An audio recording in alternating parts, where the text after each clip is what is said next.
warahmatullahi wabarakatuh. Yang terhormat Ibu Kepala Sekolah SD Negeri Kalinegoro 3, beliau Ibu Hajah Yubaidah SPD. Yang kami hormati Bapak Ibu Guru SD Negeri Kalinegoro 3. Pertama-tama marilah kita ucapkan rasa syukur kita kepada Allah Subhanahu wa Ta'ala yang telah memberikan rahmat dan hidayahnya sehingga kita semua dapat berkumpul dalam acara diseminasi pemahaman dan penerapan budaya positif di sekolah pada modul 1.4 yang akan disampaikan oleh Ibu Herlina. Tak lupa selawat serta salam kita junjungan kepada Nabi Agung Nabi Besar Muhammad SAW yang telah membawa kita menuju zaman terang benderang seperti saat ini. Bapak Ibu yang kami hormati, di sini saya selaku moderator akan membacakan susunan acara pada siang hari ini. Acara pertama pembukaan, acara kedua acara inti, acara ketiga adalah penutup. Marilah acara siang hari ini kita buka dengan membaca Bismillah bersama-sama. Bismillahirrahmanirrahim. Acara yang selanjutnya yaitu acara inti, pemaparan tentang diseminasi pemahaman dan penerapan budaya positif di sekolah pada modul 1.4. Kepada beliau Ibu Herlina kami persilahkan. Terima kasih kepada Ibu Lilin selaku pembawa acara yang telah memberikan kesempatan kepada saya untuk membawakan materi pada siang hari ini. Bismillahirrahmanirrahim. Yang terhormat Ibu Zubaidah SPD selaku Kepala Sekolah SD Kalinegoro 3. Yang kami hormati pula Bapak Ibu Guru hebat SD Negeri Kalinegoro 3 yang selalu bersemangat untuk belajar meningkatkan kompetensi demi kemajuan sekolah kita. Pertama-tama saya ingin mengucapkan terima kasih kepada Ibu Zubaidah selaku Kepala Sekolah berkat dukungan beliau sehingga pada siang hari ini saya dapat melaksanakan kegiatan diseminasi mengenai menyebarkan semangat dan pelaksanaan budaya positif di sekolah. Yang kedua, saya ucapkan terima kasih pula kepada Bapak Ibu Guru semuanya di tengah sibuknya, padatnya kegiatan sekolah serta kesibukan panjenengan semua. Bapak Ibu masih menyempatkan waktu untuk menghadiri undangan saya dalam kegiatan diseminasi modul 1.4. Tujuan saya melaksanakan diseminasi pada siang hari ini yang pertama yaitu memenuhi tugas saya sebagai calon guru penggerak, yaitu melaksanakan aksi nyata pada modul 1.4 tentang budaya positif. Kemudian yang kedua, saya ingin membagikan ilmu yang sudah saya dapatkan selama saya mengikuti kegiatan guru penggerak. Mudah-mudahan nanti apa yang saya berikan, apa yang saya sampaikan kepada panjenengan semua bermanfaat untuk kita semua, khususnya untuk kemajuan sekolah kita tercinta ini. Kemudian yang ketiga, saya ingin mengajak Bapak Ibu semua untuk berkolaborasi, bekerja sama dan saling mendukung untuk terciptanya budaya positif di sekolah kita ini, karena saya yakin tanpa kerjasama, kolaborasi dan dukungan dari Bapak Ibu semua itu tidak akan terwujud. Bapak Ibu semua, saya berdiri di depan sini bukan artinya saya yang paling hebat, saya yang paling tahu. Saya tidak ingin menggurui panjenengan semua, saya hanya ingin berbagi ilmu. Saya yakin Bapak Ibu semua lebih hebat dari saya, apalagi ibu guru senior yang sudah banyak makan garam dalam membimbing putra putri, mendidik anak-anak dalam mewujudkan budaya positif di sekolah. Tentunya banyak pengalaman dari Bapak Ibu panjenengan selama mengajar di sini, terbukti dengan putra putri kita yang sudah lulus menjadi anak-anak yang berkarakter dan anak-anak yang sudah sukses di dunia kerja. Jadi Bapak Ibu semua, untuk menyingkat waktu, saya akan segera masuk pada materi yaitu budaya positif. Sebelum kita belajar mengenai budaya positif Bapak Ibu, mari kita lihat dulu mengenai tujuan pendidikan di Indonesia menurut Ki Hajar Dewantara. Tujuan pendidikan adalah menuntun segala kodrat yang ada pada anak-anak agar mereka dapat mencapai keselamatan dan kebahagiaan yang setinggi-tingginya, baik sebagai manusia maupun sebagai anggota masyarakat. Oleh sebab itu, pendidik hanya dapat menuntun tumbuh atau hidupnya kekuatan kodrat yang ada pada anak-anak agar dapat memperbaiki lakunya, bukan dasarnya hidup dan tumbuhnya kekuatan kodrat anak. Dalam menuntun laku dan pertumbuhan kodrat anak, Ki Hajar Dewantara mengibaratkan peran pendidik itu seperti seorang petani. Anak-anak itu seperti biji tumbuhan yang disemai dan ditanam oleh Pak Tani di lahan yang telah disediakan. Anak-anak itu bagaikan bulir-bulir padi yang ditanam. Bila biji padi ditempatkan di tanah yang subur dan mendapatkan sinar matahari dan pengairan yang baik, maka meskipun biji padi adalah bibit padi yang kurang berkualitas, dapat tumbuh dengan baik karena perhatian dan perawatan dari Pak Tani. Jadi Bapak Ibu, selama saya mengikuti program pendidikan guru penggerak, saya baru paham bahwa tujuan pendidikan kan menurut pemikiran Ki Hajar Dewantara seperti yang sudah saya sebutkan tadi. Jadi untuk menciptakan budaya positif, ya, untuk menciptakan budaya positif di sekolah, maka kita harus memahami bahwa anak itu mempunyai kebutuhan, masing-masing anak itu mempunyai kebutuhan sendiri-sendiri, karena di situ disebutkan bahwa anak itu mempunyai kodrat. Jadi anak itu lahir dengan kodrat masing-masing. Maksudnya yaitu anak itu lahir dengan bakat dan kemampuan yang dimiliki, sehingga kita sebagai guru, tugas kita hanyalah menuntun anak itu sesuai dengan bakat dan kodrat yang mereka miliki. Jadi kita tidak bisa memaksakan anak itu untuk punya kemampuan di luar bakat dan kemampuannya nih Bapak Ibu. Kalau dulu kita berpikiran anak-anak yang pintar adalah anak-anak yang pandai dalam ilmu matematika misalnya seperti itu. Ternyata itu salah. Menurut pemikiran Ki Hajar Dewantara, anak-anak itu berkembang sesuai dengan kodrat yang sudah dibawa sejak lahir. Jadi kita harus paham tentang semua itu ya. Di sini ada kata menuntun. Menuntun itu maksudnya apa nih Bapak Ibu? Menuntun itu ya, menuntun itu membimbing. Membimbing kalau dalam bahasa Jawanya itu nuntun itu gandeng, mengarahkan anak agar menjadi lebih baik sesuai dengan kodratnya. Di situ dikatakan bahwa kita memperbaiki lakunya bukan dasar hidupnya. Yang bisa kita lakukan adalah memperbaiki perilaku anak itu, bukan dasar. Karena anak itu lahir sudah dengan dasar masing-masing. Ada anak yang lahir dengan dasar yang tidak baik, ada anak yang lahir dengan dasar yang baik, tergantung dari kita bagaimana menuntunnya. Anak yang baik akan menjadi lebih baik ketika guru itu bisa menuntunnya lebih baik. Dan anak yang membawa dasar lahir tidak baik, ketika guru itu bisa menuntun dengan baik, nah anak itu niscaya nanti akan menjadi anak yang baik. Maka di sini diibaratkan bahwa pendidik itu sebagai seorang tani, dan anak-anak itu adalah biji padi yang tumbuh. Ya, jadi biji padi yang disemai oleh Pak Tani, meskipun biji padi itu dari biji padi yang berkualitas kurang baik, tetapi apabila mendapatkan perhatian dari Pak Tani yang baik, dari pengairan, pemberian pupuk, dan segala macam, niscaya biji padi tadi akan tumbuh menjadi padi yang berkualitas baik. Demikian Bapak Ibu itu mengenai tujuan pendidikan menurut Ki Hajar Dewantara. Ya, masuk pada budaya positif.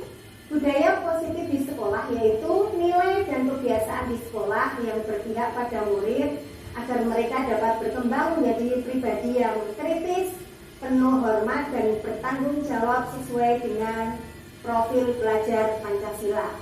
Mengenai budaya positif di sekolah kita alhamdulillah sudah dilaksanakan di Bapak Ibu mengenai kebiasaan-kebiasaan positif yang sudah setiap hari Bapak Ibu laksanakan. Contohnya apa nih Bapak Ibu? Budaya positif yang sudah terlaksana di sekolah kita.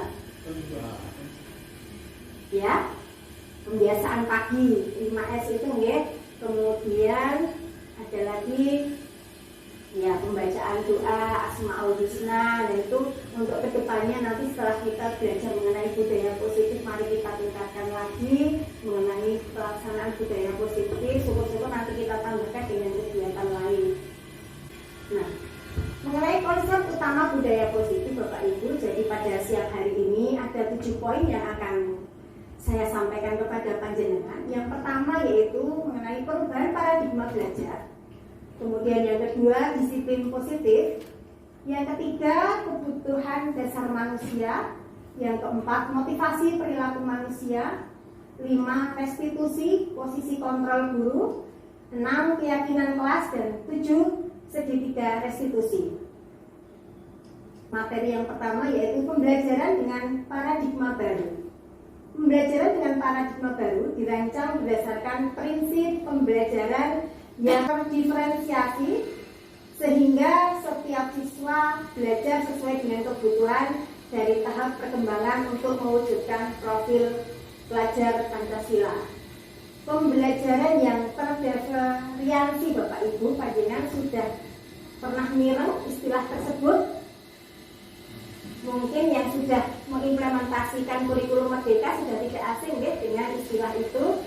Kalau bagi kita yang belum belajar mungkin baru sekedar mendengar, tapi mungkin arti sesungguhnya masih meraba-raba. Terdiferensiasi itu yang seperti ini. Ada yang tahu? Mungkin Bu Umi Hanif bisa menyampaikan terdiferensiasi itu pembelajaran yang bagaimana? Iya, beraneka ragam. Jadi mengakomodir. Iya, betul sekali. Jadi mengakomodir semua kebutuhan siswa ya, dari karakteristik belajar, kemudian kemampuan belajar anak. Jadi sejalan dengan tadi pemikiran Gadjah Dewantara, jadi anak itu sesuai dengan kodrat, bakat, kemampuan, potensi yang dimilikinya. Nah, dengan tujuan untuk mewujudkan profil pelajar Pancasila.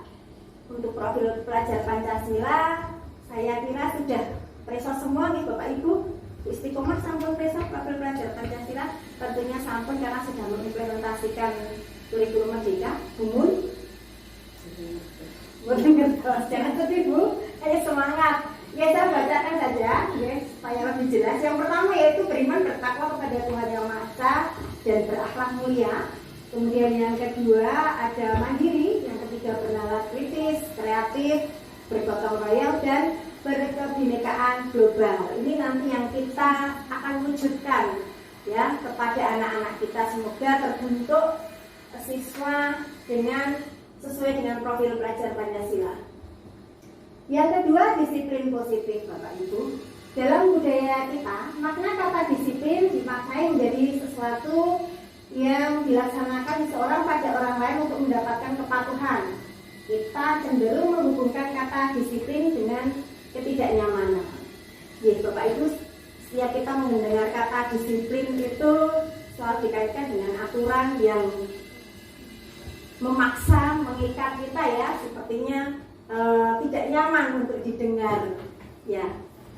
Kemudian yang kedua, sebagai didik, tujuan kita adalah menciptakan anak-anak yang memiliki disiplin diri, sehingga mereka bisa berperilaku dengan mengacu pada nilai-nilai kebajikan universal dan memiliki motivasi intrinsik bukan ekstrinsik. Jadi tujuan kita nanti untuk mewujudkan disiplin positif itu agar anak-anak itu dapat melaksanakan disiplin positif dari motivasi yang tumbuh dari dalam diri. Jadi yang dinamakan motivasi internal. Jadi bukan motivasi dari luar atau motivasi eksternal karena takut dihukum, karena merasa tidak nyaman, karena ingin diberi penghargaan atau dipuji oleh orang lain, namun lebih kepada menumbuhkan disiplin dari dalam diri anak. Disiplin positif merupakan salah satu cara penerapan disiplin yang bertujuan untuk menumbuhkan kesadaran serta memberdayakan anak untuk melakukan sesuatu tanpa paksaan, ancaman maupun hukuman. Ya, jadi ketika anak sudah sadar mengenai disiplin yang tumbuh, motivasi yang tumbuh dari dalam diri, maka anak tidak akan merasa terpaksa atau merasa diancam sebagaimana dia menerima hukuman. Itu yang ketiga, kebutuhan dasar manusia. Jadi setiap apa yang dilakukan manusia, dilakukan kita anak-anak itu sebenarnya mempunyai tujuan nih Bapak Ibu. Tiap kita melakukan sesuatu, kita mendapatkan sesuatu yang kita inginkan. Artinya kita itu sudah memenuhi kebutuhan dasar kita sebagai manusia nih Bapak Ibu. Termasuk juga ketika anak-anak melakukan kesalahan, ketika anak-anak melanggar peraturan, itu anak-anak itu sedang memenuhi kebutuhan dasar mereka. Jadi manusia itu mempunyai 5 kebutuhan dasar. Yang pertama yaitu bertahan hidup atau survival. Kemudian yang kedua, kasih sayang dan rasa diterima atau kebutuhan untuk diterima atau love and belonging. Yang ketiga, penguasaan atau kebutuhan pengakuan akan kemampuan atau disebut juga power. Kemudian yang keempat, kebebasan atau kebutuhan akan pilihan, freedom. Yang kelima, kesenangan atau kebutuhan akan rasa senang atau fun. Nah, sebelum kita membahas satu persatu dari kebutuhan dasar manusia, kita akan melihat kasus ini karena nanti kebutuhan dasar manusia akan kita kaitkan dengan kebutuhan anak-anak kita di sekolah, kaitannya dengan pelanggaran peraturan yang terjadi. Nah, di sini ada kasus Bapak Ibu. Ibu Ambar, guru wali kelas 2A di SD Pelita Hati, sedang bingung menghadapi ulah salah satu murid di kelasnya Doni. Beberapa anak di kelas 2A telah datang padanya dan mengeluhkan Doni yang seringkali meminta bekal makan siang mereka dengan paksa. Jika Anda menghadapi situasi seperti Ibu Ambar, apa yang akan Anda lakukan? Menurut Anda, kira-kira apa alasan Doni melakukan hal itu? Nah, Bapak Ibu, kalau panjenengan menghadapi masalah seperti itu, kira-kira apa yang akan panjenengan lakukan? Ini salah satu contoh saja kasus ini. Maka Bapak Ibu, mungkin ada yang bisa membantu saya menjawab sebelum nanti kita menganalisa tiap kebutuhan dasar. Karena dari kasus ini, ya, ini bisa jadi anak sedang memenuhi kebutuhan dari 5 kebutuhan dasar tadi. Kalau menurut panjenengan, apa yang akan panjenengan lakukan? Bu Istiqomah mungkin mencari alasan dari mencari alasan mengapa mengapa perbuatan itu dilakukan. Benar sekali nih Bapak Ibu.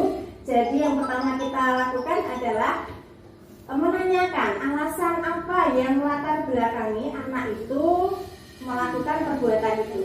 Nah, kita lihat tuh dari 5 kebutuhan dasar tadi. Nah, yang pertama bertahan hidup. Nah, bertahan hidup ini, kebutuhan bertahan hidup itu meliputi apa saja Bapak Ibu? Ya, makan, minum, kesehatan, tempat tinggal ya, yang bersifat fisiologis ya.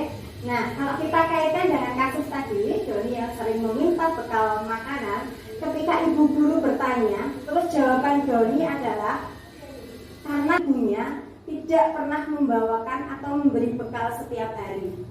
Nah, dari jawaban tadi, ini artinya bahwa Doni sedang memenuhi kebutuhan hidupnya untuk bertahan hidup. Karena dia tidak membawa bekal makanan, akhirnya dia menginginkan bekal makanan dari temannya, akhirnya dia meminta paksa. Itu berarti yang pertama bertahan hidup. Yang kedua, kasih sayang dan rasa diterima atau kebutuhan untuk diterima. Jadi begini Bapak Ibu, apa kaitannya dengan kasih sayang? Berarti anak itu sedang memenuhi kebutuhan kasih sayang. mungkin itu kurang diperhatikan oleh ibu. Betul sekali ya. Jadi anak itu kurang diperhatikan. Jadi ketika anak itu meminta paksa bekal makan dari temannya, temannya pasti akan melaporkan ke gurunya. Nah, gurunya pasti kemungkinan besar akan memanggil orang tuanya. Anak tersebut merasa senang ketika orang tuanya dipanggil ke sekolah karena dia mengharapkan dipanggil ibunya ke sekolah, dia akan merasa senang karena minta perhatian, akan diperhatikan. Jadi begitu nih Bapak Ibu. Kemudian yang ketiga, penguasaan atau kebutuhan pengakuan akan kemampuan. Dikaitkan dengan kasus tadi, Doni yang meminta paksa bekal temannya, kalau dikaitkan dengan penguasaan, karena Doni itu tipe anak yang ingin diakui oleh teman-temannya. Dia ingin berkuasa di kelas. Jadi dia akan merasa senang ketika teman-temannya menuruti keinginannya. Oke. Kemudian yang keempat, kebebasan atau kebutuhan akan pilihan. Maksudnya apa ini? Kaitannya dengan tadi, kebutuhan akan pilihan. Jadi bekal yang diberikan oleh ibunya hanya itu saja. Jadi Doni menginginkan bekal yang lain yang dibawa teman-temannya, karena anak yang ingin memenuhi kebutuhan kebebasan, dia ingin melakukan sesuatu yang berbeda dari yang biasa dia terima sehari-hari ya. Jadi dalam kasus ini mungkin dia merasa bosan membawa bekal makanan yang dibawakan oleh orang tuanya, akhirnya dia meminta paksa untuk ingin mencicipi mungkin makanan teman itu mungkin lebih enak seperti itu ya. Kemudian yang kelima, kesenangan atau kebutuhan akan rasa senang. Nah ini biasanya anak-anak yang iseng ini ya.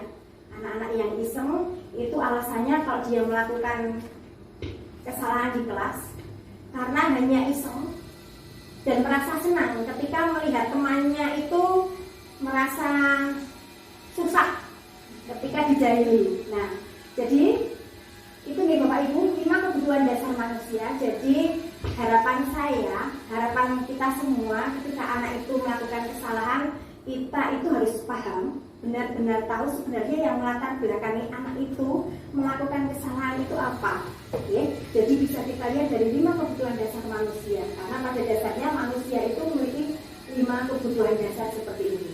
Demikian nih Bapak Ibu ya, bisa dilanjut di sini.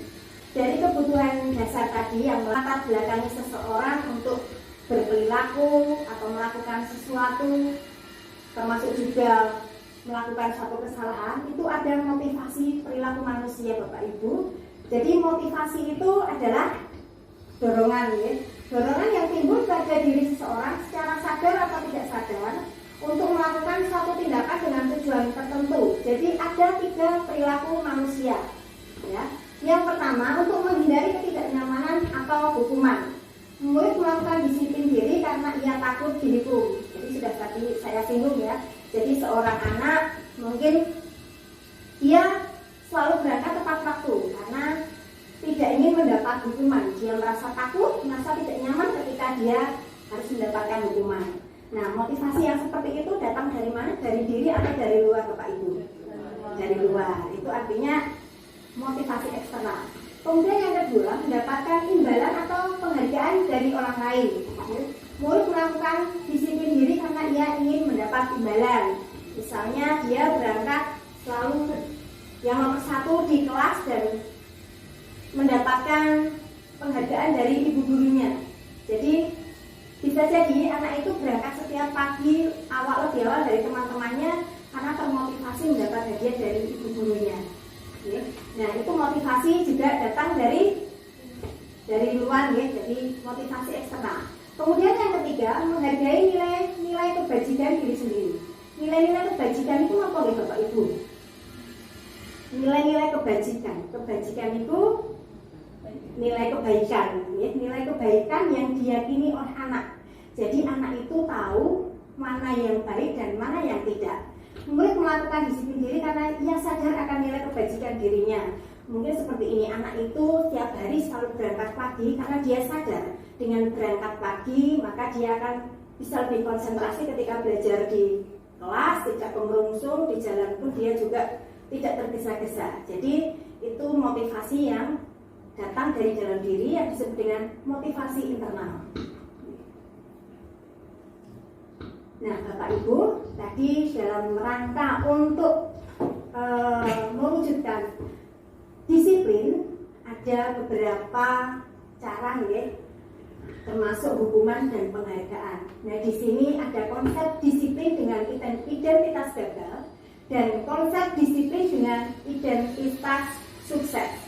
Kenapa dikatakan gagal Bapak Ibu? Mari kita pelajari satu persatu ya. Nah, di sini yang termasuk konsep disiplin dengan identitas gagal yaitu satu hukuman dan yang kedua itu penghargaan.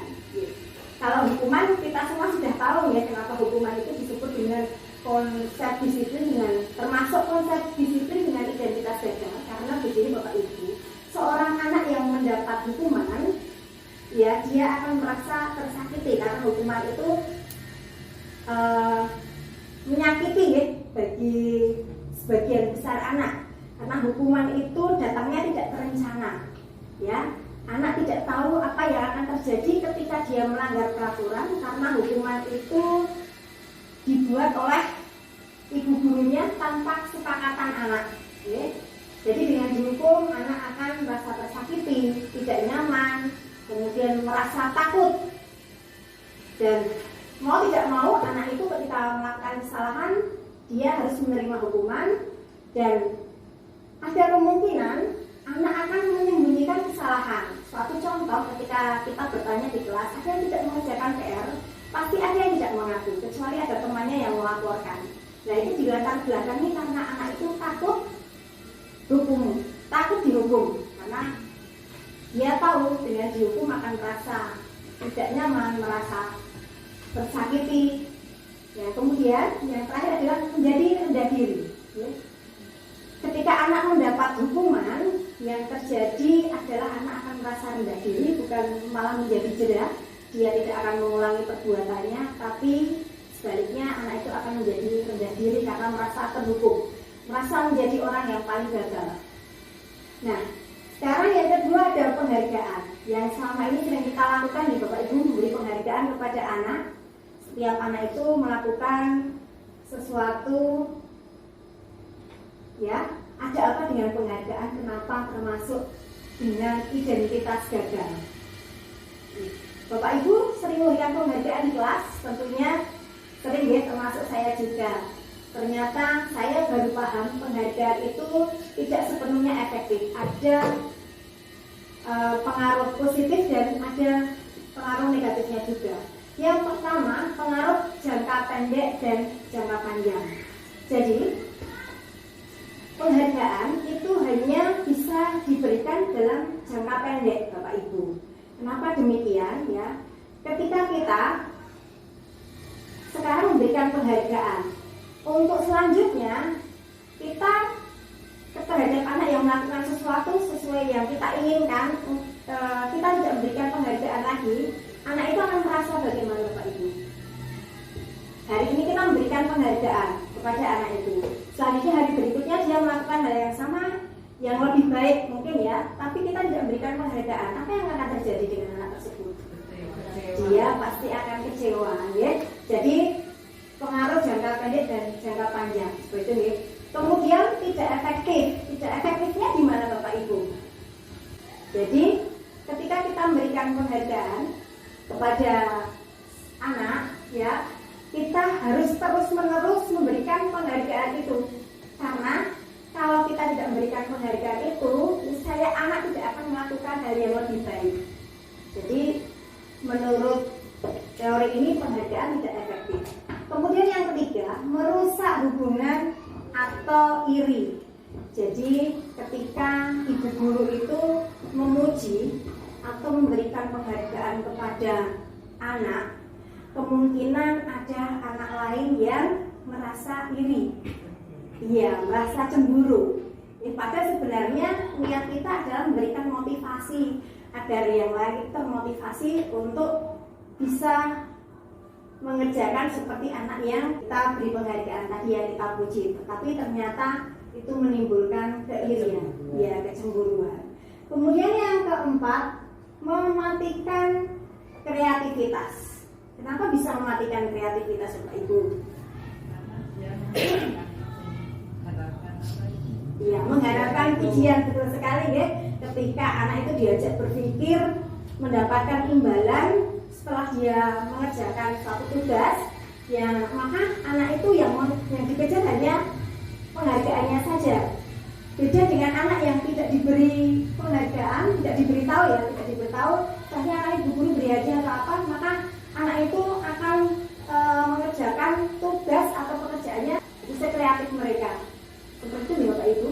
Kemudian menghubung dengan sistem ranking. Nah ini Bapak Ibu, ya ini sudah selama ini kita lakukan kepada anak-anak kita, yaitu memberikan ranking kepada anak. Ternyata itu memberikan efek yang tidak baik. Namun saat ini masih ini ya Bapak Ibu, karena kaitannya dengan orang tua wali murid yang masih menghendaki kalau setiap laporan belajar di akhir semester itu menginginkan ranking.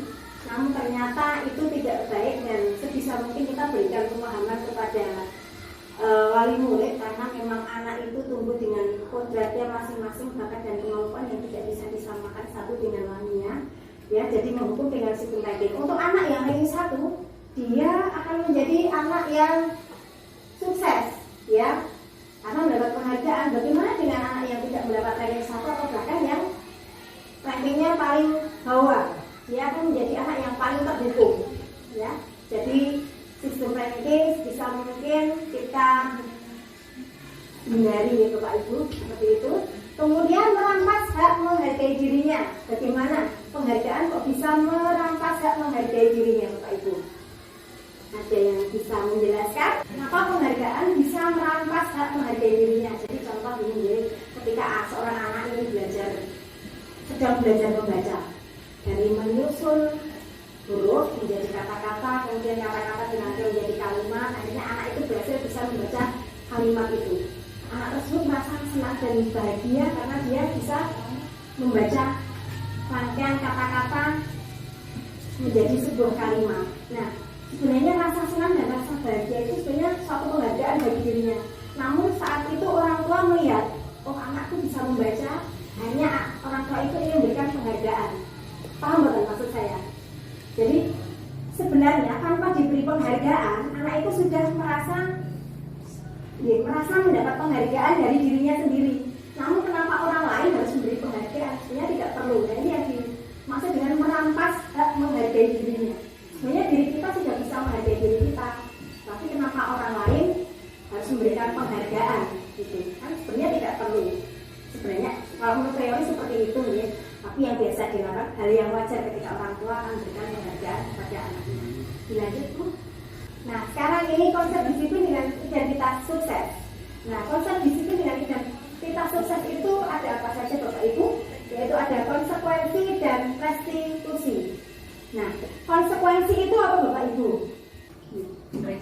Resiko. Jadi dampak yang timbul ketika seseorang melakukan sesuatu.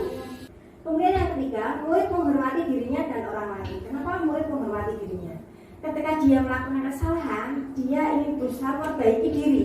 Aku ingin menjadi orang yang, istilahnya kalau di sini tadi disiplin dengan identitas gagal dan sukses, dia tidak ingin menjadi orang yang gagal dengan melakukan kesalahan. Jadi dia berupaya untuk menghormati dirinya dengan memperbaiki diri ketika dia melakukan kesalahan. Dan tentunya ketika dia menghormati dirinya, otomatis dia juga menghormati orang lain karena dia berusaha untuk bertanggung jawab atas kesalahan yang dia perbuat. Kemudian selanjutnya teori kontrol atau dirinya memegang kontrol. Kalau tadi pada konsekuensi ada stimulus dan respon. Jadi ketika anak itu melakukan kesalahan, agar anak itu mampu bertanggung jawab untuk atas kesalahan yang ia perbuat, itu harus distimulus. Tapi kalau pada restitusi, yang mengontrol itu diri dia sendiri, bukan orang lain. Jadi ketika anak itu melakukan kesalahan, dia sudah paham. Yang mengontrol dirinya, aku harus apa? Harus melakukan apa ketika aku melakukan kesalahan. Jadi seperti ini Bapak Ibu. Kemudian yang terakhir, murid bersemangat memperbaiki kesalahan. Karena anak itu sudah meyakini nilai-nilai kebaikan yang ada dalam dirinya. Ya, ketika melakukan kesalahan, aku harus melakukan apa? Maka anak itu akan bersemangat untuk memperbaiki dirinya, karena dia ingin menghormati dirinya dan juga orang lain. Nah, seperti itu. Lanjut. Nah, tadi yang terakhir konsep disiplin dengan identitas sukses yaitu restitusi akan kita bahas lebih mendalam, Ibu.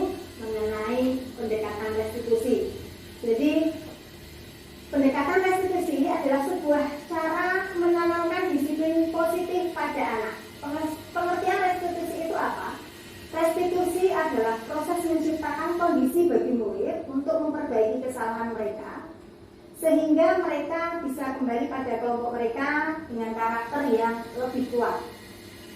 Menurut dosen tahun 2004, kemudian ada pengertian lain, yaitu proses kolaboratif yang mengajarkan murid untuk mencari solusi untuk masalah mereka dan membantu murid berpikir tentang orang seperti apa yang mereka inginkan dan bagaimana mereka harus memperlakukan orang lain. Ini menurut dosen tahun 1995. Nah, ciri-ciri restitusi itu apa saja Bapak Ibu? Yang pertama, bukan menebus kesalahan, namun belajar dari kesalahan. Nah, kalau pada hukuman, anak-anak yang salah, dia harus menebus kesalahannya ya. Seperti contohnya tadi ketika anak itu menumpahkan minuman, apa yang harus dia lakukan? Mungkin bisa dihukum ya, selain apa tadi, harus kalau sesuai dengan konsekuensi membersihkan, meminta maaf. Mungkin karena dia melakukan kesalahan, mungkin bisa jadi harus menuntut dengan diberi hukuman ya, karena anak itu tidak teledor, mungkin karena lari-lari di kelas sehingga mengakibatkan menumpahkan minuman temannya, jadi bisa jadi akan diberi hukuman oleh Bapak Ibu guru. Iya, sering ganti. Kemudian yang kedua, memperbaiki hubungan, yaitu memperbaiki hubungan antara siapa? Ya, antara teman yang dia, kalau dicontohkan ya, yang ditumpahkan minumannya, ketika anak itu menyadari ya kesalahan yang dia perbuat, maka ketika dia meminta maaf dan membersihkan air yang tumpah, atau bahkan mungkin mengganti air dengan air yang lain, kita membelikan yang baru dari warung, itu akan memperbaiki hubungan dengan orang lain. Kemudian tawaran bukan paksaan. Kenapa di sini disebutkan tawaran bukan paksaan? Kalau pada hukuman, mau tidak mau kan anak tidak bisa memilih ya. Ketika melakukan kesalahan, ya itu hukuman yang harus diterima. Karena hukuman itu bukan berasal dari kesepakatan, tapi lebih kepada Bapak Ibu guru yang membuat. Seperti itu ya Bapak Ibu ya. Kalau panjenengan memberikan hukuman, saat ini sudah tidak memberikan hukuman kepada anak-anak, atau sudah berusaha untuk mengurangi konsekuensi paling ya. Tapi masih ada juga yang memberikan hukuman dan anak sudah tidak bisa menawar lagi. Tapi kalau pada restitusi, tawaran, ketika anak melakukan kesalahan, maka kan ditawarkan kepada dari gurunya, apa yang akan kamu lakukan setelah kamu melakukan kesalahan ini. Nah, nanti anak akan berpikir ya, dan guru juga harus bisa memberikan. Kadang anak, tidak semua anak ya, apalagi di kelas bawah, ketika dia melakukan kesalahan, terus Bapak Ibu guru menawarkan, kamu sudah melakukan kesalahan ini nak, kamu tahu apa yang akan kamu lakukan selanjutnya. Kalau anak itu harus dibantu ya. Nah, ibu guru bisa memberikan pandangan-pandangan kepada anak. Misalnya kamu datang terlambat ke sekolah, nah untuk besok lagi tidak terulang harus bagaimana? Biasanya kalau anak ditanya paling nggak tahu kalau anak kecil, atau guru kalau anak yang lebih besar mungkin di kelas atas mungkin sudah bisa menjawab, tapi tidak semua juga. Kadang karena anak kita itu tidak punya keberanian ya untuk mengungkapkan pendapat, ditanya yang guyu ya, jadi harus dari ibu gurunya ya. Ibu gurunya memberikan stimulus, yuk kamu besok bisa seperti ini, seperti nanti anak akan terpancing dan anak akan tahu apa yang harus dia lakukan. Kemudian menuntut untuk melihat ke dalam diri, yaitu tadi Bapak Ibu kaitannya dengan motivasi internal ya. Kemudian yang selanjutnya, mencari kebutuhan dasar yang mendasari tindakan tersebut. Jadi setiap perilaku, tindakan, termasuk juga kesalahan yang dilakukan anak itu dilatar belakangi oleh kebutuhan dasar. Sudah saya sebutkan tadi 5 kebutuhan dasar manusia. Yang selanjutnya, fokus pada karakter bukan tindakan. Jadi Bapak Ibu, tujuan kita untuk mewujudkan disiplin itu tidak lain adalah untuk membentuk karakter siswa. Jadi dengan restitusi, kalau restitusi ini kita terapkan dalam mewujudkan disiplin, insya Allah nanti dalam jangka panjang tujuan kita untuk membentuk karakter murid yang lebih bertanggung jawab, lebih berdisiplin, itu akan terwujud. Selanjutnya, menguatkan dan fokus pada kalau pada hukuman kita tidak berikan solusi, tapi sudah menghukum anak itu agar anak itu jera. Tetapi kalau pada restitusi kita memberikan solusi, kita bersama-sama berkolaborasi dengan siswa. Bagaimana kalau besok kamu itu tidak berangkat terlambat, solusinya bagaimana? Nah seperti itu, Bapak Ibu. Ada satu kasus nih Bapak Ibu untuk membedakan hukuman, konsekuensi dan restitusi. Kasusnya adalah siswa sering tidak mengerjakan PR. Kalau kita menerapkan hukuman, nah biasanya contohnya saja ini, guru akan menghukum siswa tersebut berupa denda selama 10 menit. Ini contoh saja ya. Mungkin yang dilakukan guru berbeda-beda. Ini hanya satu contoh saja sebagai bentuk hukuman. Dan guru akan marah dan siswa akan menjadi takut. Itu untuk hukuman. Kemudian untuk konsekuensi, guru memberikan konsekuensi untuk mengerjakan pada saat istirahat. Jadi konsekuensi ini sifatnya tetap memberikan rasa tidak nyaman kepada siswa. Meskipun lebih dari masih lebih baik dari hukuman, tapi sifatnya masih memberikan rasa tidak nyaman kepada siswa karena anak tersebut harus membutuhkan waktu, harus mengorbankan waktunya ketika dia tidak mau, misalnya contohnya mengobrol di kelas, akhirnya pekerjaannya tidak selesai, akhirnya dia mengorbankan waktu istirahatnya untuk mengerjakan. Itu untuk konsekuensi. Di sini guru tegas dan siswa menghormati peraturan. Nah untuk restitusi, nah ketika kita menerapkan restitusi pada siswa yang sering tidak mengerjakan PR, guru akan menanyakan keyakinan kelas, ya, apakah siswa itu sudah paham mengenai keyakinan kelas yang ada di kelasnya. Jadi begini Bapak Ibu, untuk melaksanakan restitusi nanti itu kita harus membuat suatu keyakinan, ya, keyakinan yang berupa nilai-nilai kebaikan yang harus diyakini dari siswa anak didik kita nih Bapak Ibu. Jadi tahapannya nanti adalah yang pertama membuat keyakinan kelas. Nah kemudian guru terbuka dan siswa menghormati dirinya dan orang lain. Jadi sudah saya singgung masalah ini, bisa dilanjut.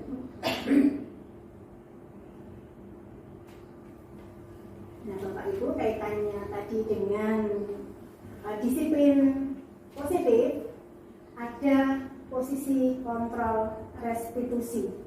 Jadi posisi kita sebagai guru dalam melaksanakan restitusi itu ada 5 Bapak Ibu. Yang pertama kita sebagai penghukum, yang kedua pembuat merasa bersalah, yang ketiga sebagai teman, yang keempat pemantau, dan yang kelima itu manajer.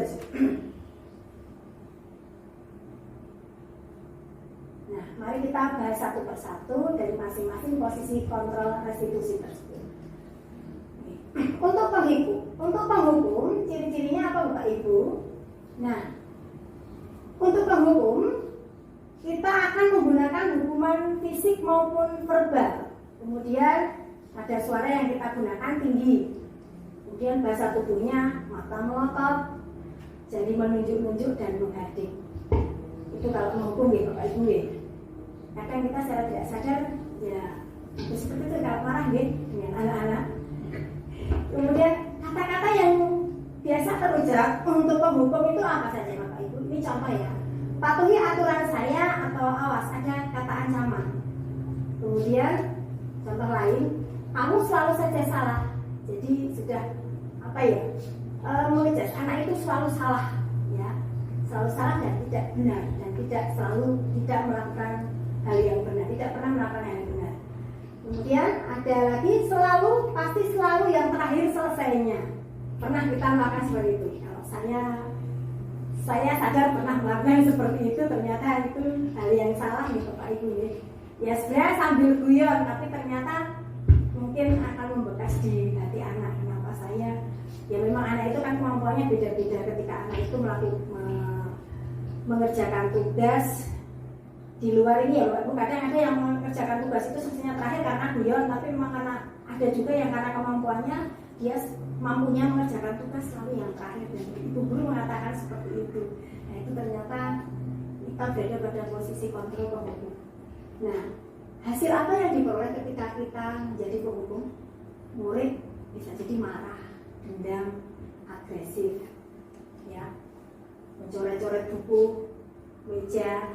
Nah mungkin kalau meja Bapak Ibu di kelas itu dicoret-coret bisa jadi itu anak ada rasa mangkal ketika dimarahi bapak ibu guru, kemungkinan. Tapi ya bisa juga karena anak-anak itu jahil ya.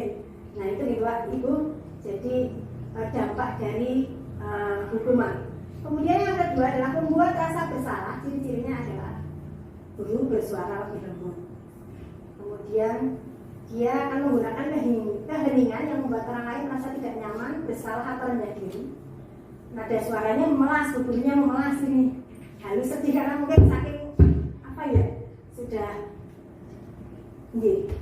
berdetek karena anak itu kok selalu salah, jadi sudah kehabisan kesabaran, akhirnya yaitu tidak bisa mengeluarkan power lagi, akhirnya memelas nadanya.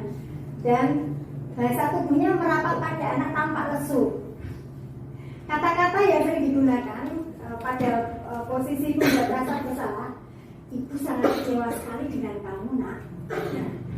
Kemudian berapa kali bapak harus memberitahu kamu ya. Contoh lainnya, gimana coba kalau orang tua kamu tahu kamu berbuat begini. Nah, sebenarnya sering ya kita melontarkan kata-kata itu, cuma kita tidak tahu kita itu sedang berada pada posisi kontrol apa. Nah, hasil yang diperoleh ketika kita berada pada posisi kontrol membuat rasa bersalah kepada anak, murid cuma akan merasa bersalah bapak ibu. Dia akan merasa menjadi orang yang gagal, tidak mampu membahagiakan orang lain. Nah, ternyata posisi membuat rasa bersalah ini lebih berbahaya dari menghukum. Kenapa bapak ibu? Kenapa bisa seperti itu? Karena anak mungkin akan memendam, ya, dan memendam rasa. Aku kok selalu, selalu ya. Itu seperti apa ya, bahasanya halus tapi mengena, tapi lebih berbahaya dari hukuman. Karena suatu saat ketika anak itu sudah memendam, aku selalu berutak istilahnya seperti itu ya. Nah mungkin dampaknya tidak hanya tadi mencoret-coret atau menjadi marah, agresif, bisa jadi mungkin lebih ke dampak psikis ya. Lanjut Bu. Bapak Ibu masuk pada posisi kontrol restitusi yang ketiga, yaitu sebagai teman. Ciri-cirinya guru tidak akan menyakiti murid, kemudian menggunakan hubungan baik atau humor, jadi dengan bercanda. Nada suaranya ramah, akrab dan bercanda. Kemudian bahasa tubuhnya merapat pada murid, mata dan senyum jenaka. Kata-kata yang biasa dilontarkan pada posisi kontrol restitusi teman yaitu, ini contohnya ya Bapak Ibu ya. Adi, ayolah, bagaimana sih kamu? Kemarin kamu kan sudah janji ke ibu bukan? Kenapa terlambat lagi? Ya sudah, tidak apa-apa, duduk dulu di sana. Nanti Bu Guru bantu. Hasil yang diperoleh saat kita melaksanakan posisi kontrol restitusi sebagai teman yaitu murid akan merasa senang dan akrab dengan guru. Ini termasuk dampak yang positif ya Bapak Ibu Guru. Hanya saja di sisi negatif, murid menjadi tergantung pada guru. Bila ada masalah, dia merasa bisa mengandalkan guru tersebut untuk membantunya. Bahkan yang terjadi kalau di kelas saya, anak malah menyepelekan dengan gurunya. Dan bisa jadi kalau terjadi pelanggaran lagi, anak akan menyepelekan. Bisa saja terjadi pelanggaran lagi karena merasa paling nanti dimaafkan Bu Guru tidak apa-apa, Bu Guru tidak akan marah. Demikian Bapak Ibu Guru. Untuk posisi selanjutnya, posisi kontrol restitusi pemantau. Ciri-cirinya apa Bapak Ibu? Bertanggung jawab atas perilaku orang-orang yang kita awasi. Kalau kita sebagai pemantau ya, nah ini juga sering kita lakukan di kelas, memantau anak didik kita. Jadi kita seolah jadi pengawas anak-anak melakukan kesalahan apa. Nah ini dilakukan berdasarkan peraturan dan konsekuensi. Jadi di kelas itu sudah ada peraturan dan konsekuensi. Bapak Ibu memantau anak-anak itu melanggar atau tidak, dan ketika melanggar ya harus dilakukan dengan peraturan dan konsekuensi yang berlaku. Ada suaranya bagaimana? Datar, bahasa tubuh formal. Kata-kata yang sering contoh kata-kata yang diberikan adalah peraturannya apa? Apa yang telah kamu lakukan? sanksi atau konsekuensinya apa? Hasilnya bagaimana Bapak Ibu? Murid memahami konsekuensi yang harus dijalankan karena telah melanggar salah satu peraturan sekolah itu sebagai pemantau. Lanjut Bu. Nah, ini posisi kontrol restitusi manajer. Nah, ini posisi kontrol yang diharapkan nanti Bapak Ibu bisa berada pada posisi manajer ya. Nah, ciri-cirinya apa? Mempersilahkan murid mempertanggungjawabkan perilakunya. Jadi ketika anak melakukan kesalahan, anak diminta untuk bertanggungjawabkan. Dan diharapkan anak sudah tahu apa yang harus dia lakukan ketika dia melakukan kesalahan. Kemudian selanjutnya mendukung murid agar dapat menemukan solusi atas permasalahannya sendiri. Jadi ketika anak itu melakukan kesalahan, kita bantu anak itu untuk mencari solusi apa yang harus dia lakukan. Yang ketiga, nada suara tulus, tidak marah, tidak meninggikan suara. Nah, ini yang paling berat. Kemudian mengembalikan tanggung jawab pada murid untuk mencari solusi permasalahan. Jadi ketika anak melakukan kesalahan, kita kembalikan kepada murid.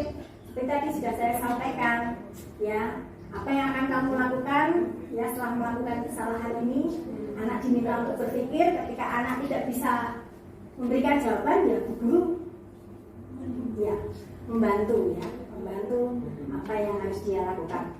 Istilahnya memberi pancingan. Kata-kata yang digunakan biasanya, adik, apakah kamu mengetahui jam berapa sekolah dimulai? Kita tanyakan ketika anak itu terlambat sekolah. Ya, kamu terlambat. Kira-kira bagaimana kamu akan memperbaiki kesalahan? Jadi anak diberi kesempatan untuk menemukan solusi. Apa yang harus dia lakukan ketika anak itu datang terlambat? Hasilnya bagaimana? Fokus pada murid, bukan untuk membahagiakan guru atau orang lain. Jelas, karena apa? Motivasinya datang dari dalam diri.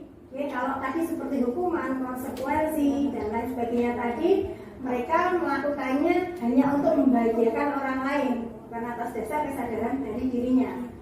Nah, terus hasilnya adalah mendapatkan jalan keluar dari permasalahan. Nah, seperti kasus, sebenarnya kita punya kasus ini ya Bu ya, pelanggaran yang selama ini belum terpecahkan. Tadi pagi kita melaksanakan upacara bendera. Ini kasus yang sudah ya berulang-ulang kali terjadi dan sampai hari ini belum ada pemecahannya. Tadi Bu Lima sudah memberikan masukan kepada anak-anak. Harapannya ya besok tidak ada yang melanggar, tidak ada yang melakukan pelanggaran lagi, memakai atribut lengkap saat upacara bendera. Harapannya tadi 0 ya Bu ya. Nah, kalau besok ini masih terjadi Bapak Ibu, apa yang harus kita lakukan? Mungkin mari kita coba menerapkan, ini teori baru juga buat saya, dan mungkin buat Bapak Ibu atau mungkin Bapak Ibu guru sudah ada yang preso. Mari kita mencoba mengingat kembali dan mari kita terapkan. Memang tidak sekaligus ini bisa berhasil ya, butuh proses, karena untuk menjadi posisi manajer itu tidak mudah. Nah, tadi dari ciri-cirinya saja bagaimana itu Bapak Ibu guru, ketika kita mendapatkan anak bersalah, kita harus tulus, tidak boleh marah dan tidak boleh meninggikan suara. Padahal sudah berulang-ulang. Iya. Dan kan kita ada yang itu kelas saya 1. Mas Rafa, maaf ya, ini kamu nggak untuk kali ini Bu Guru catat ya, kamu nggak disiplin ya. Gimana? Salah ya? Bu Guru ini saya hari ini kamu saya catat karena melanggar itu. Tidak disiplin. Kira-kira Bu Istiqomah sudah melakukan posisi kontrol yang mana? Sudah mengatakan ini kalau saya catat itu berarti bentuk peringatan. Besok tidak diulang lagi. Tentunya kalau pada posisi manajer belum ya, karena anak belum diberikan solusi untuk bagaimana mencari jalan keluar atau mencari langkah selanjutnya mau apa ketika hari ini kamu melakukan kesalahan. Lebih tepatnya apa Bapak Ibu? Tadi dari posisi penghukum, apa terus tadi pembuat rasa bersalah, teman, terus pemantau dan manajer. Pemantau memang tentunya kan sudah diingatkan besok pacaran jangan lupa ya. Iya. Iya Bu. Tapi katanya lupa. Oh iya, mungkin kalau besok anak itu kedapatan melanggar lagi, coba Bu, mari kita coba, saya juga baru belajar ini, menerapkan ini. Mari kita sama-sama menumbuhkan kesadaran tanggung jawab dari diri anak, memberikan solusi. Ya, kita menawarkan ketika anak itu salah, bagaimana langkah selanjutnya. Besok kamu tahu nggak hari ini kamu melakukan kesalahan apa? Kenapa bisa melakukan kesalahan apa yang menyebabkan hari ini kamu tidak memakai atribut lengkap? Itu seperti itu. Ya, lanjut. Jadi ini posisi manajer nih yang terakhir. Ini harapan kita nanti kita bisa berada pada posisi kontrol manager. Oke, lanjut ini. Ya Bapak Ibu, mari kita lihat satu kasus kita tinjau dari masing-masing posisi kontrol guru ya. Yang pertama ada kasus yaitu siswa tidak memakai atribut lengkap saat upacara bendera. Yang pertama posisi kontrol sebagai penghukum. Patuhi aturan sekolah dan berdiri di barisan pasukan khusus. Nah, ini yang sudah kita lakukan ya. Jadi selama ini kita berada pada posisi kontrol menghukum anak. Jadi bagaimana kalau besok terjadi seperti itu, apa tetap berada di barisan pasukan khusus? Bagaimana Bapak Ibu? Kalau menurut panjenengan, kalau hari ini terjadi lagi, karena ternyata iya, ketika kita memberikan aturan anak yang melanggar tidak memakai atribut lengkap saat upacara itu berdiri pasukan khusus, itu kita berada pada posisi penghukum atau tidak apa-apa sementara seperti itu dulu kita berproses ya Bapak Ibu ya. Tapi tadi seperti yang disarankan tadi oleh Bu Zubaida, nanti kita sampaikan lewat grup. Dan selanjutnya kalau memang nanti tidak ada hasil, kita coba ya perlahan-lahan sambil belajar. Mungkin ada juga membuat rasa bersalah. Berapa kali Bu Guru harus memberitahu kamu, Bu Guru kecewa sama kamu. Itu kemudian sebagai teman, ayolah yang tertib, buat Bu Guru bangga, kali ini tidak apa-apa kamu berbuat salah. Besok salah lagi kalau seperti ini. Kadang disepelekan, kadang kita juga merasa ingin dekat dengan anak ya. Tapi ketika anak itu salah, kita mempersepkan sebagai teman, besok dilanggar menang. Itu yang sering terjadi. Ya ada yang manut, tapi ya sekali dua kali besoknya peleknya Bu Guru paling orang guru ratu apa posisi. Nanti kalau berat, bahkan seperti itu disampaikan ke orang lain. Iya betul nggak ya? Kemudian pemantau. Nah, kamu sudah melanggar apa peraturan dan konsekuensinya? Untuk manajer, apakah kamu tahu kesalahanmu? Jadi anak diminta untuk menunjukkan kesalahan yang dia perbuat. Kira-kira bagaimana kamu akan perbaikinya? Jadi ditawarkan solusi apa yang harus dia atau langkah apa yang harus dia kerjakan untuk memperbaiki kesalahannya. Lanjut Bu.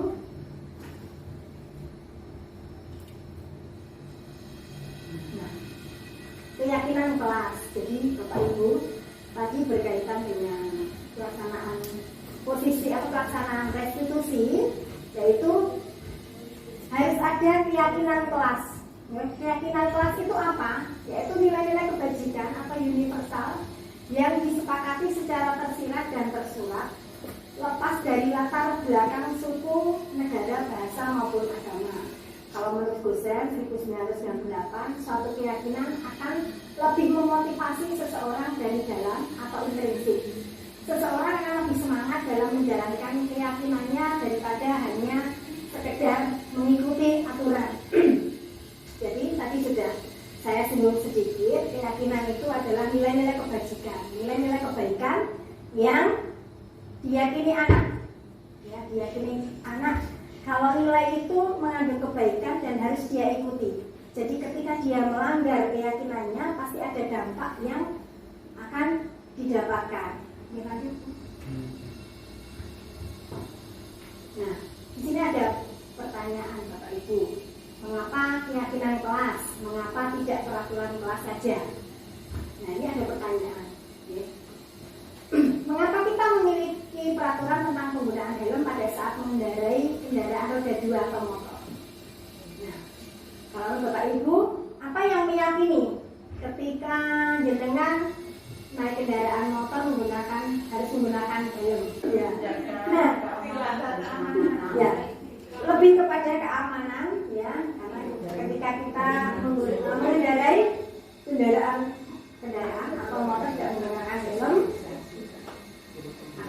berbahaya. Nah, itu istilah yang meyakini kita. Jadi bukan berdasarkan pada aturan. Oh, karena nanti takut ditilang. Kemudian yang kedua, mengapa kita memiliki peraturan tentang penggunaan masker dan mencuci tangan setiap saat, terutama pada saat pandemi kemarin? Apa yang meyakinkan kita? Iya, supaya kita terhindar dari virus ya. Jadi lebih kepada keyakinan dari dalam diri kita, bukan karena aturan. Nanti kalau tidak memakai masker akan dikenakan denda. Lanjut Bu. Nah, pembentukan keyakinan sekolah atau keyakinan kelas. Jadi yang pertama nanti kita lakukan adalah bentuk keyakinan kelas, dan untuk selanjutnya harapannya setelah keyakinan kelas itu terwujud, nanti kita bisa membuat keyakinan sekolah. Ya, jadi kaitannya tadi dengan restitusi tadi Bu. Jadi kan kita menanyakan ketika anak itu salah, kan kita menanyakan apa yang menyebabkan kamu melakukan itu. Terus langkah selanjutnya apa? Anak ditanya, kamu sudah melanggar keyakinan kelas atau keyakinan sekolah? Tidak. Keyakinan kelas bersifat lebih abstrak daripada peraturan yang lebih rinci dan konkret. Kalau peraturan itu contohnya misalnya tidak boleh mencontek pada saat ulangan, kemudian tidak boleh berbohong kepada bapak ibu guru. Itu kan lebih terlihat perilakunya gitu. Nah kalau abstrak itu kan tidak terlihat. Kalau Bu, tidak boleh mencontek, tidak boleh berbohong, itu dari diri sendiri. Iya, maksudnya kita membuat aturannya, kata-katanya itu seperti apa? Iya, betul sekali. Pintar 100 buat diri. Ya kan Bu, bersifat jujur kan tidak terlihat. Jujur itu yang seperti apa? Kalau tidak boleh mencontek kan terlihat.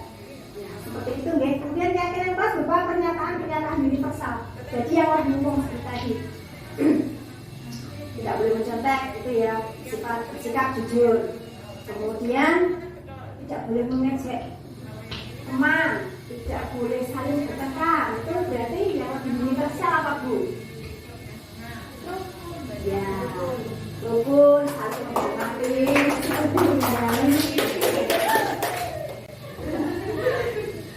pernyataan keyakinan kelas senantiasa dibuat dalam bentuk yang positif. Kalau peraturan itu masih ada kata-kata atau pernyataan yang negatif. Jangan membuang sampah sembarangan. Jangan, tapi tidak boleh membuang sampah sembarangan. Terus, ya, mari kita mencintai sampah. Itu sebenarnya besok bisa Bu dibuat keyakinan sekolah, yaitu 1 sudah kita temukan. Kemudian keyakinan kelas sebenarnya tidak terlalu banyak sehingga mudah diingat dan dipahami oleh semua warga kelas. Jadi tadi kalau kita sudah bentuk dalam lebih abstrak, kemudian lebih universal, akan lebih sedikit dia tidak semua ditulis. Tidak boleh mencontek, harus tidak boleh berbohong, tidak boleh apa lagi. Nanti akan banyak sekali tuh. Nanti kertasnya tidak muat di kelas itu isinya yang peraturan nanti. Kemudian keyakinan kelas sebaiknya sesuatu yang dapat diterapkan di lingkungan tersebut. Paham Bapak Ibu? Jadi jangan membuat peraturan yang tidak bisa diterapkan di lingkungan tersebut. Yang pertama, kalau di kelas ya disesuaikan ya. Kalau di kelas ya kaitannya dengan kebersihan, ketertiban, kejujuran, saling menghormati, itu saja. Kemudian semua warga kelas sebenarnya ikut berkontribusi dalam pembuatan keyakinan kelas lewat kegiatan curah pendapat. Jadi keyakinan kelas harus melibatkan semua peserta didik. Ya, karena nanti dari keyakinan itu harus kita sepakati secara bersama-sama. Kemudian dia meninjau kembali keyakinan kelas dari waktu ke waktu. Kenapa harus ditinjau Bapak Ibu Guru? Karena kemungkinan suatu hari ada suatu pelanggaran yang ternyata kalau ditanya kamu sudah pelanggaran ini sudah melanggar keyakinan kelas apa? Tidak ada Bu Guru, cuma tidak ditulis. Ya, contohnya misalkan tidak boleh memotong pembicaraan Bu Guru waktu Bu Guru mengajar. Tapi karena kemarin saat pembentukan keyakinan kelas tidak boleh memotong pembicaraan itu, jadi termasuk apa? Termasuk menghormati ya. Ya, menghormati, menghargai guru saat menerangkan. Tapi kemarin belum dituliskan, Nah, sekarang terjadi pelanggaran. Nah, berarti kita tinjau ulang, bisa kita tambahkan lagi. Jadi tidak nggak bisa berkembang sesuai dengan kasus yang terjadi. Ya Bu, lanjut. Nah, ini kemarin contoh kegiatan keyakinan kelas yang saya buat di kelas. Sebenarnya keyakinan kelas ini sudah saya buat sejak lama, cuma tidak saya dokumentasikan Bapak Ibu. Jadi tahapannya, satu, berdiskusi tentang keyakinan kelas. Pasti anak-anak belum paham apa itu keyakinan kelas. Maka dari itu kita berikan pemahaman kepada anak apa keyakinan kelas. Kemudian yang kedua, setelah kita dapatkan keyakinan kelas dari masing-masing anak, karena dari pengalaman saya yang dituliskan anak-anak itu lebih pada peraturan. Nah, nanti setelah itu kita rumuskan dari peraturan itu, kita kelompokkan Bapak Ibu, termasuk yang mana ya, termasuk perbuatan apa, termasuk bersikap jujur, termasuk apa itu peduli lingkungan, atau mungkin sikap saling menghormati, saling peduli, dan masih banyak lagi nilai-nilai kebajikan. Kita kumpulkan jadi satu, ya, mana yang termasuk dalam keyakinan tersebut. Setelah itu, setelah kita berhasil merumuskan, setelah itu diapakan Bapak Ibu? Biar bisa anak-anak itu melihat setiap hari, ya, mengamalkan keyakinan kelas. Ya. Nah, selanjutnya kalau kemarin saya di kelas menyepakati, karena itu sudah menjadi kesepakatan, biar terlihat kalau anak-anak itu menyepakati dari hasil keyakinan yang sudah mereka yakini. Saya minta untuk menandatangani keyakinan kelas yang sudah terbentuk. Nah, ini tahap pertama. Saya baru berdiskusi dengan anak-anak, memberikan pemahaman apa itu keyakinan kelas.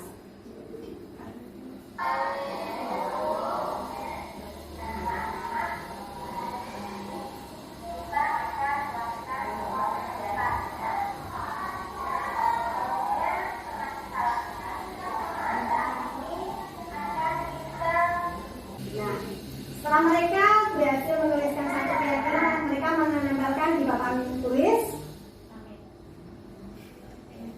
Bapak Ibu bisa mengemas dalam bentuk lain, ya, tidak seperti ini nanti yang lebih menarik buat anak. Ini contoh saja. Nah, itu kan macam-macam isinya Bapak Ibu guru, ada yang sama. Nanti saya minta satu anak untuk mengumpulkan yang sama. Mengumpulkan sama, kita jadikan satu, baru setelah itu lanjut. Nah, kita merumuskan. Tadi kan dari masih bermacam-macam, ya. Kita rumuskan menjadi satu keyakinan. Jadi contohnya misalnya ada membuang sampah sembarangan. Terus ada kemarin yang tidak membuang kotoran belaji. Nah, itu kan termasuk peduli lingkungan. Kemudian ada juga kemarin itu yang tidak datang terlambat. Terus mengerjakan tugas tepat waktu, itu termasuk dalam nilai keyakinan Bapak Ibu. Disiplin. Ya. Nah, jadi tadinya seperti itu, guys. Jadi ketika nanti kan anak-anak itu menuliskan bermacam-macam tentang keyakinan atau peraturan. Nah, itu nanti kita kumpulkan yang sama, setelah itu kita rumuskan jadi satu keyakinan. Jadi bentuknya nanti tidak banyak. Ya. Segitiga restitusi ini. Selanjutnya, nah, kita pelajari masing-masing dari tahapan itu nih Bapak Ibu. Yang pertama adalah menstabilkan identitas, ya. Nah, tujuannya apa? Bertujuan untuk mengubah identitas anak dari orang yang gagal karena melakukan kesalahan menjadi orang yang sukses. Nah, jadi di sini ketika anak itu melakukan kesalahan, anak itu ditanya, mengapa kamu melakukan kesalahan ini? Contohnya, kalau anak itu terlambat sekolah, mengapa kamu bisa terlambat? Jadi anak-anak diberikan pertanyaan-pertanyaan sebelumnya. Apa yang melatar belakangi dia melakukan kesalahan itu? Kemudian kalimat-kalimat yang digunakan pada tahap menstabilkan identitas itu yaitu berbuat salah itu tidak apa-apa. Kemudian tidak ada manusia yang sempurna. Saya juga pernah melakukan kesalahan seperti itu. Kita tidak bisa menyelesaikan ini. Bapak Ibu tidak tertarik mencari siapa yang salah, tetapi Bapak Ibu ingin mencari solusi dari permasalahan ini. kamu berhak merasa begitu. Jadi ketika kita mendapati anak itu bersalah, kita sampaikan ke anak ya, bahwa semua orang itu pernah melakukan kesalahan, bahkan bapak ibu guru pun juga pernah melakukan kesalahan. Seperti itu. Jadi anak tidak merasa bahwa dia itu menjadi seorang yang gagal saat dia itu melakukan kesalahan. Kemudian Bu, yang kedua, validasi tindakan yang salah. Jadi dari kesalahan tadi yang diperbuat pasti ada yang melatar belakangi kenapa anak itu sampai berbuat kesalahan. Contohnya ketika anak itu terlambat sekolah, apa yang menyebabkan dia sampai datang ke sekolah terlambat. Nah, kalimat-kalimat yang biasanya digunakan dalam validasi tindakan yang salah yaitu kamu pasti punya alasan mengapa melakukan hal itu. Kemudian yang kedua, kamu patut bangga pada dirimu sendiri karena kamu telah melindungi sesuatu yang penting buatmu. Nah, kalau kasus yang kedua ini contohnya apa? Ada kata-kata kamu telah melindungi sesuatu yang penting buatmu. Betul sekali ya, karena dia harus melindungi orang tuanya. Anak itu ya melakukan kesalahan, tapi punya latar belakang dasarnya apa sampai memukul temannya, karena ada rasa dia ingin melindungi dirinya, harga dirinya dan orang tuanya supaya tidak diejek. Yang selanjutnya, kamu boleh pertahankan sikap itu, tapi kamu harus menambahkan sikap yang baru. Jadi ketika anak itu melakukan kesalahan, ya harus tahu konsekuensinya. Ya, kamu boleh hari ini datang ke sekolah terlambat, tapi apa yang harus kamu lakukan selanjutnya? Itu nih, Bapak Ibu. Yang terakhir yaitu menanyakan keyakinan. Jadi keyakinan tadi yang kita buat dalam bentuk keyakinan kelas. Jadi Bapak Ibu ketika mau menyelesaikan permasalahan yang ada dengan anak didik Bapak Ibu menggunakan tahapan segitiga restitusi, harus dibuat dulu keyakinan kelas. Karena kalau tidak nanti ya tidak bisa nih Bapak Ibu ya. Karena nanti kan kita butuh menanyakan ke anak itu, kira-kira apa yang sudah kamu langgar? Keyakinan apa yang sudah kamu langgar di kelas kamu ya. Jadi tahapan sebelumnya adalah membuat keyakinan kelas. Nah, kalimat-kalimat yang digunakan dalam tahapan ini yaitu apa yang kita percaya sebagai kelas atau keluarga. Kemudian nilai-nilai umum yang telah kita sepakati yaitu ya keyakinan kelas tadi. Kemudian bayangan kita tentang kelas yang ideal. Ya, kalau di kelas itu sering membuat gaduh, sering mengejek temannya sehingga menyebabkan kelas jadi tidak kondusif. Nah, kita bisa menanyakan, kamu ingin kelas yang seperti apa? Kemudian kamu menjadi orang yang seperti apa ketika anak itu sudah tidak bisa diatur, ya? Kita tanyakan kepada anak itu.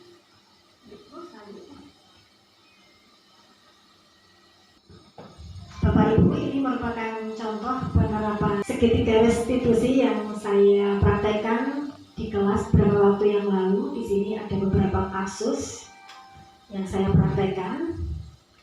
Monggo silakan Bapak Ibu menyimak video yang sudah saya buat.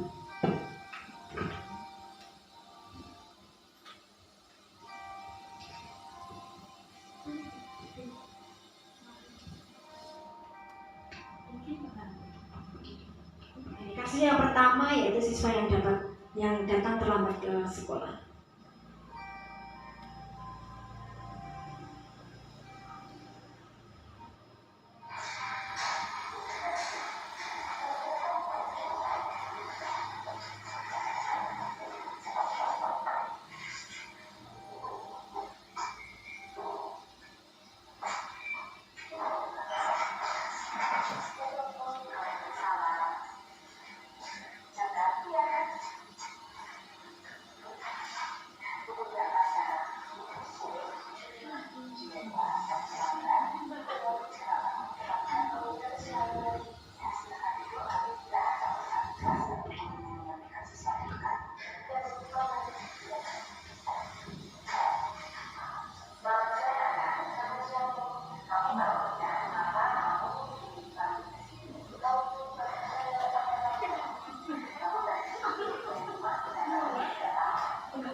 Ini tahapan menstabilkan identitas sendiri.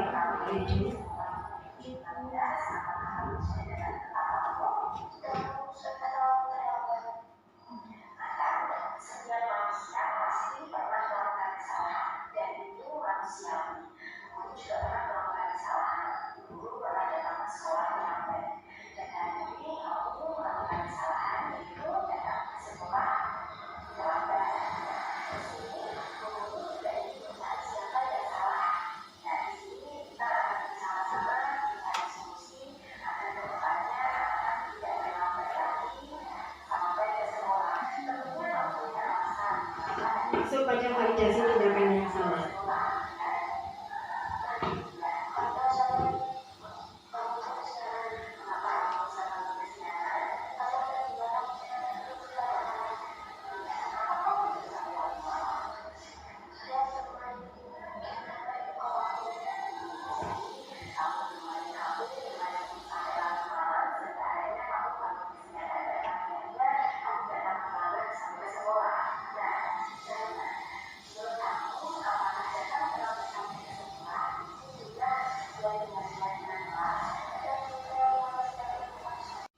Nah, ini Bapak Ibu untuk kasus yang kedua, yaitu siswa mencontek saat ulangan harian dengan kasus yang berbeda, namun penyelesaian langkah-langkah penyelesaiannya hampir sama, nggih.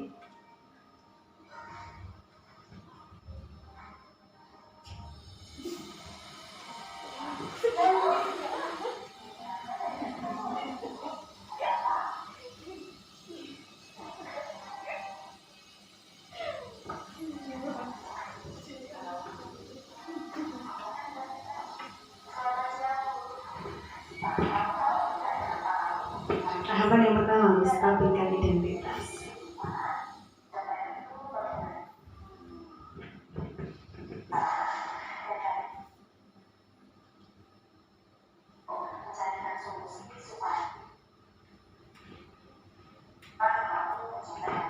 Tindakan yang kedua yaitu validasi tindakan yang salah. Tahapan yang ketiga, menanyakan keyakinan kelas. Ya, demikian Bapak Ibu, nanti kalau panjenengan ingin melaksanakan restitusi di kelas panjenengan disesuaikan dengan kasus yang terjadi di kelas panjenengan, ya. Bapak Ibu guru semuanya, alhamdulillah kita sudah memasuki penghujung acara. Tadi kita sudah pada pembahasan materi yang terakhir, yang ketujuh, yaitu segitiga restitusi. Budaya positif. Jadi dalam penerapan disiplin positif hendaknya guru memiliki standar kepribadian, profesional dan sosial yang baik, di mana guru mampu berefleksi pada posisi kontrolnya saat ini, bagaimana perjalanan dirinya sebagai seorang among atau posisi manajer yang menuntun murid-murid menjadi insan yang mandiri, merdeka dan bertanggung jawab. Nah, Bapak Ibu, mudah-mudahan sesi belajar kali ini bisa memberikan manfaat kepada kita semua, utamanya dalam penerapan disiplin di sekolah kita yang tercinta ini. Semoga anak didik kita menjadi anak didik yang berkarakter, bertanggung jawab, yaitu sehingga terwujud profil pelajar Pancasila. Demikian Bapak Ibu, saya kembalikan kepada moderator. Terima kasih kepada Ibu Herlina yang telah menyampaikan mengenai wawasan budaya positif. Semoga kita semua dapat mengimplementasikan apa yang beliau sampaikan. Bapak Ibu yang kami hormati, sesi selanjutnya adalah sesi tanya jawab bagi Bapak Ibu yang memiliki keinginan tahuan atau ingin bertanya kepada Ibu Herlina, kami persilahkan. Monggo sinten. Monggo Bapak Ibu, kiranya ada pertanyaan,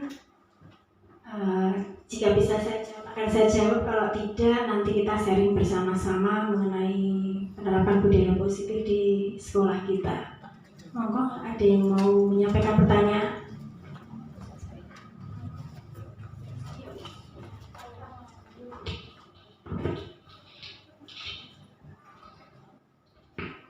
Izin bertanya, Bu Herlina, apabila kita sudah terlanjur melakukan sanksi atau konsekuensi yang lain seperti hukuman, memberi konsekuensi, nah itu bagaimana cara kita memperbaikinya untuk mengubah menjadi pola restitusi yang lebih baik lagi? Terima kasih kepada Ibu Ratih yang sudah menyampaikan pertanyaan. Jadi tadi pertanyaannya adalah bagaimana ketika kita sudah memberikan sanksi atau hukuman kepada siswa, terus bagaimana kita untuk mengubahnya ke tahap restitusi. Sepertinya tidak jenengan sendiri ya Bu yang seperti itu. Saya kira semua pasti melakukan itu Bu. Jadi restitusi ini adalah ini ya Bu. Jadi memang ini teori baru yang baru kita kenal, dan ini memang dianggap adalah cara yang paling tepat. Nah, jadi memberikan pilihan kepada kita. Kalau memang awalnya kita memang ketika menyelesaikan permasalahan kepada anak, yaitu pertama dengan memberikan hukuman, kemudian yang kedua konsekuensi. Kalau sudah terlanjur dilaksanakan tidak apa-apa Ibu. Jadi yang terpenting tadi kita sudah tahu kelebihan dan kekurangan dari masing-masing itu. Jadi dampak yang timbul tadi apa? Setiap kita memberikan hukuman dampaknya apa?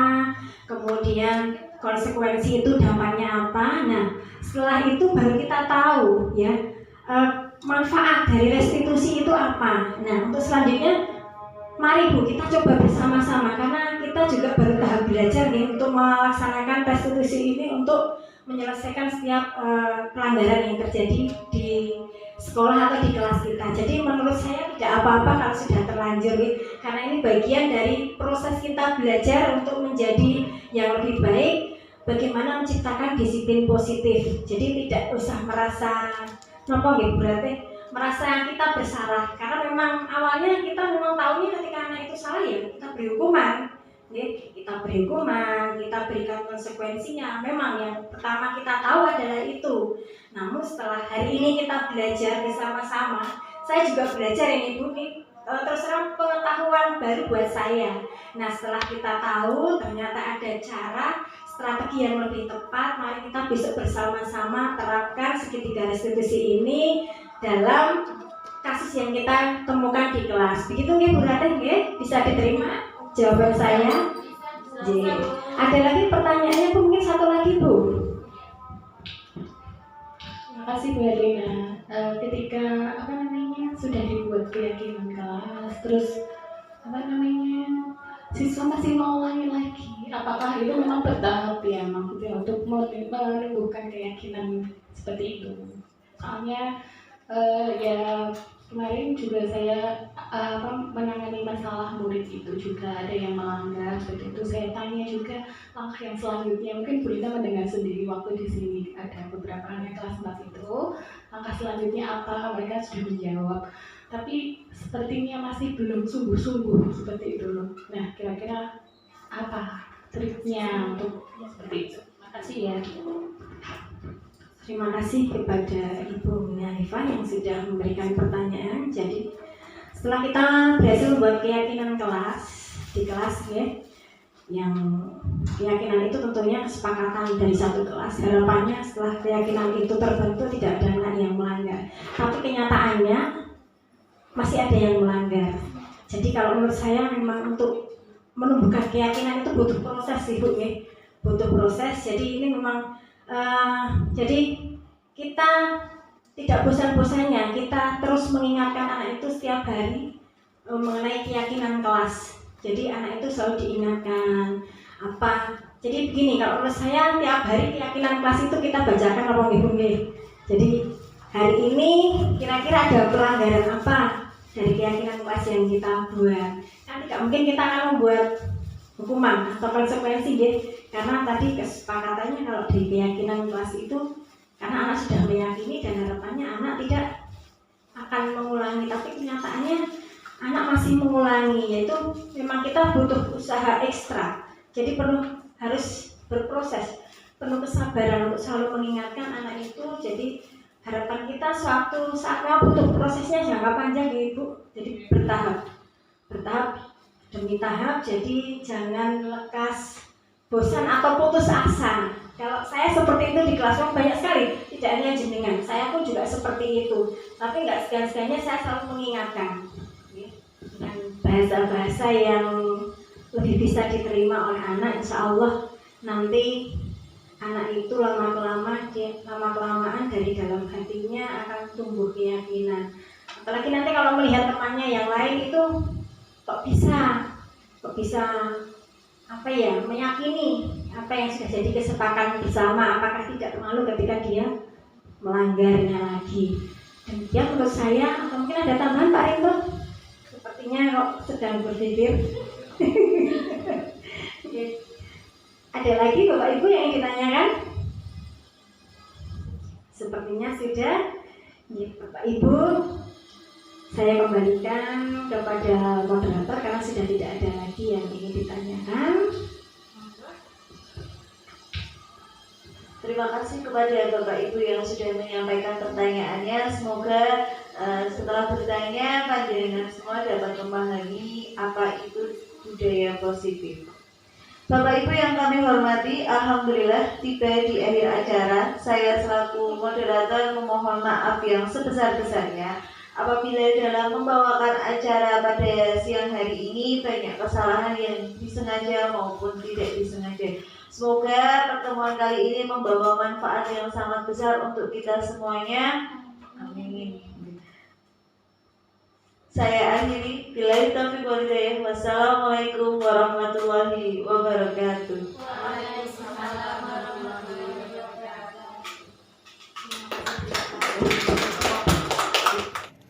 Assalamualaikum warahmatullahi wabarakatuh.